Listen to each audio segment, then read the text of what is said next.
గత వారం బీజాపూర్ జిల్లాలో జరిగిన ఎన్కౌంటర్లో 8 మంది మావోయిస్టులు మృతి చెందిన విషయం తెలిసిందే. 2026 నాటికి మావోయిస్టులను కేంద్ర ప్రభుత్వం తుడిచిపెడుతుందని జనవరి 6న కేంద్ర హోంమంత్రి అమిత్ షా పేర్కొన్న నేపథ్యంలో ఆపరేషన్లు వేగవంతమయ్యాయి. ఇదే అంశానికి సంబంధించి మరిన్ని వివరాలు అందించేందుకు మా ప్రతినిధి రవి సిద్ధంగా ఉన్నారు.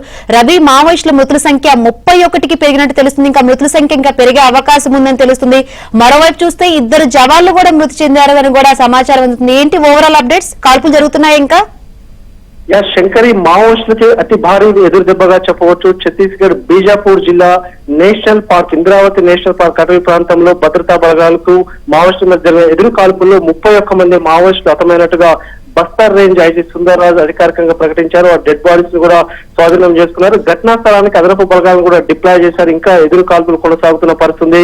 మావోయిస్ట్ మృతుల సంఖ్య పెరిగే అవకాశం ఉందని కూడా పోలీసు వర్గాల ద్వారా సమాచారం అవుతుంది. అదేవిధంగా ఈ ఎదురు కాల్పుల్లో 2 జవాన్లు హతమగా మరో 2కి తీవ్ర గాయాలైన పరిస్థితి కనిపిస్తుంది. మొత్తంగా ఎక్స్చేంజ్ ఆఫ్ ఫైర్ అనేది కంటిన్యూషన్ గా కొనసాగుతున్న పరిస్థితి ఉంది. ముఖ్యంగా దీంట్లో చూసుకున్నట్లయితే డిఆర్జీ, ఎస్టీఎఫ్ తో పాటు బస్తర్ ఫైటర్స్ కూడా భారీ ఎత్తున కొన్ని వేలాది బలగాలు కూడా అక్కడ నేషనల్ పార్క్ అటవీ ప్రాంతాన్ని చుట్టుముట్టిన పరిస్థితి ఉంది. మావోయిస్టుల కదలికల మీద విశ్వసనీయ సమాచారంతో నలుదిక్కులో కూడా పెద్ద ఎత్తున బలగాలు అక్కడ చేరుకున్న ఉదయం నుంచి కాల్పులు జరుగుతున్న పరిస్థితి.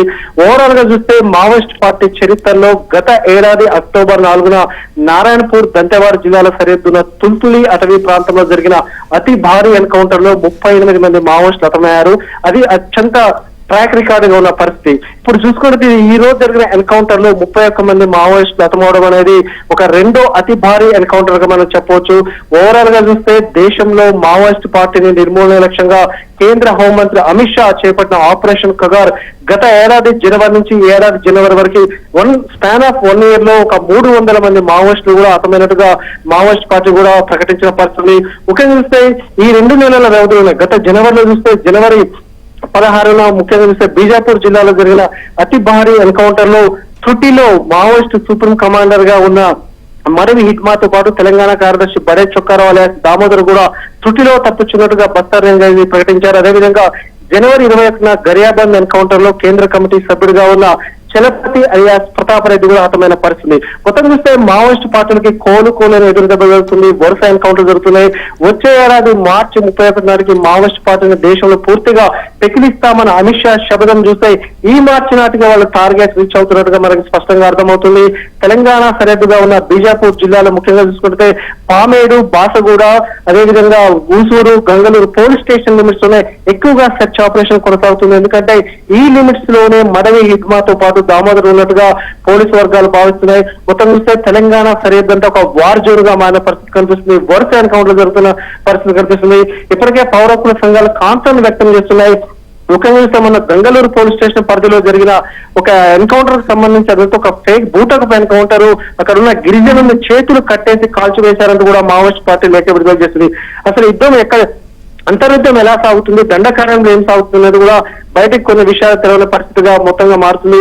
ఏది ఏమైనా ఆపరేషన్ అబూజ్మడ్ మావోయిస్ట్ పార్టీకి కంచుకోటగా ఉన్న అబూజ్మడ్ టార్గెట్ గా 1,00,000 మంది పారామిలిటరీ బలగాలను కూడా ఆపరేషన్ కగార్ లో ఇప్పుడు నిమగ్నమైన పరిస్థితి. వేసవి కాలంలో ఆకురాలే కాలం, అదేవిధంగా నీటి వనరుల లభ్యత కూడా తక్కువగా ఉండడంతో మావోయిస్ట్ ని ట్రాక్ చేయడం చాలా ఈజీగా ఉంటుంది. మొత్తం చూస్తే మావోయిస్ట్ పార్టీకి కోలుకోవడం ఎదురు దెబ్బగా చెప్పొచ్చు. ఇక వారు ఆయుధాలు వీడి అడవి నుంచి అర్బన్ బాట పడతారు కూడా ఇప్పటికే నిఘా వర్గాలు కూడా సమాచారం ఉన్న పరిస్థితి. తెలంగాణలో మావోయిస్టులు ఎంటర్ అవ్వకుండా తెలంగాణ గ్రేహౌండ్స్ చాలా అప్రమత్తంగా ఉంది. అదేవిధంగా గత ఏడాది సెప్టెంబర్ 5న భద్రాద్రి కొత్తగూడెం జిల్లాలో రఘునాథపాలెం ఎన్కౌంటర్ కానీ డిసెంబర్ 1న ఏటూరు నాగారం చల్పాక్ ఎన్కౌంటర్, 2 భారీ ఎన్కౌంటర్లు కూడా తెలంగాణ ప్రాంతంలో చోటు చేసుకున్న పరిస్థితి. సో మావోయిస్టులు ఛత్తీస్గఢ్ దండకారం నుంచి ఇటువైపు తెలంగాణ, అటు ఒడిశా, మహారాష్ట్ర ఈ 3 వైపులా పోకుండా నలుదిక్కులు కూడా మొత్తం భద్రతా బలగాలను కూడా చుట్టుముట్టిన పరిస్థితి. మొత్తం చూస్తే హోంమంత్రి అమిత్ షా చాలా సీరియస్ గా ఉన్న పరిస్థితి. మొత్తం మీద వాళ్ళు క్రాక్ డౌన్ చేయడానికి మావోయిస్ట్ పార్టీని పూర్తిగా పెకిలించే విధంగా జరుగుతున్న ఆపరేషన్ కగాలో మావోయిస్ట్ పార్టీకి అతి భారీ ఎదురు దెబ్బగా చెప్పొచ్చు. గత ఏడాది అక్టోబర్ 4న జరిగిన తుల్తులి ఎన్కౌంటర్ తర్వాత ఈ రోజు జరిగిన ఎన్కౌంటర్ లో 31 మంది చనిపోవడం, వారి డెడ్ బాడీస్ కూడా ఆల్రెడీ రికవర్ చేసుకున్నారు. ఇంకా మృతుల సంఖ్య పెరిగే అవకాశం ఉందని కూడా పోలీసు వర్గాలు చెప్తున్న పరిస్థితి ఉంది. Shankari, right, thank you Ravi.